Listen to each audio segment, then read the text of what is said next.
By morning, $15,000 was gone. A first-class trip to Japan, designer bags, jewelry, matching watches with our cousin. A week later, she walked back through the door, skin-tanned, eyes smug. Dad looked at me, shaking his head. "Stop pretending. She would never touch your money."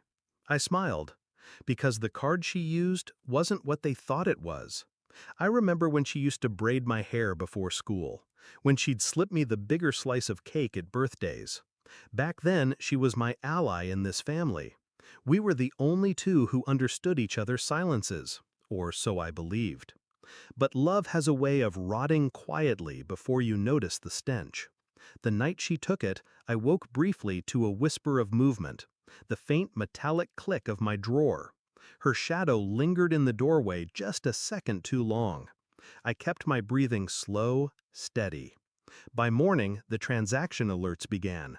Tokyo flights, five-star hotels, gift shops that didn't just sell souvenirs, they sold status. I didn't call the bank, I didn't call her, I just watched. I learned more about her in those 7 days than in 27 years.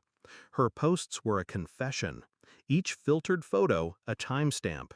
Her geotags told me exactly where she'd been, when she'd been there. Every receipt she posted was another nail in her own coffin. She thought she was untouchable. She thought she was clever. She forgot I was patient. The first move was simple.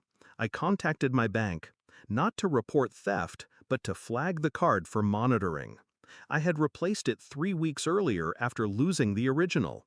The one she took was still active, but linked to a shadow account, one I'd created for a reason.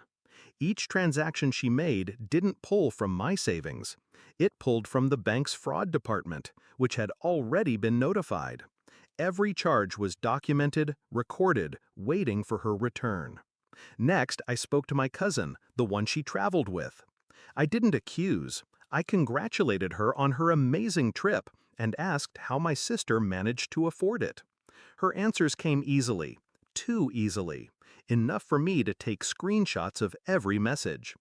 I also called a friend in the airline security department. I asked for arrival footage under the guise of a personal concern.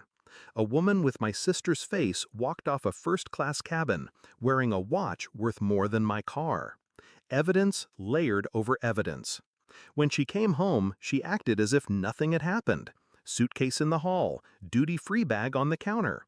Dad asked about the trip. She lied, of course, said a friend paid for everything. He believed her without blinking. But I was done seeking belief. I wanted consequences. That evening, I invited her to sit with me. No accusations, no raised voice. Just a small stack of papers slid across the table. "Your trip looks fun," I said. She froze at the receipts, the bank statements, the screenshots. Her eyes darted to Dad, who was watching now. "What is this?" she whispered. "Every step you took," I replied. Dad jumped in. "This is ridiculous. You're making things up." I tapped the last page, the bank's fraud report, her signature at the checkout counter. The footage still paused on my phone. The silence after was heavier than the accusations. 2 days later, the bank called her. Fraud investigation, possible criminal charges. Her cousin, had already distanced herself. The gifts returned for questioning.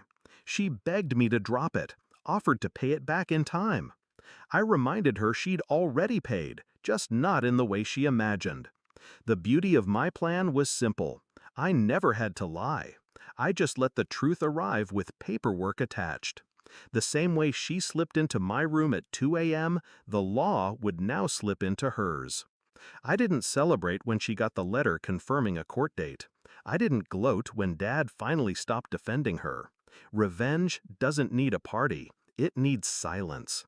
And in that silence, I could hear her breathing, fast, shallow. The sound of someone realizing the game is over. She taught me that blood doesn't always mean loyalty. I taught her that betrayal doesn't always mean you walk away untouched. She took what she thought was mine. I took what she never thought she'd lose: her safety, her freedom, her ability to laugh at my expense. Now, every time I see a credit card in my drawer, I think about how quiet the house is without her arrogance. And I sleep knowing no one dares open it at 2 a.m. again.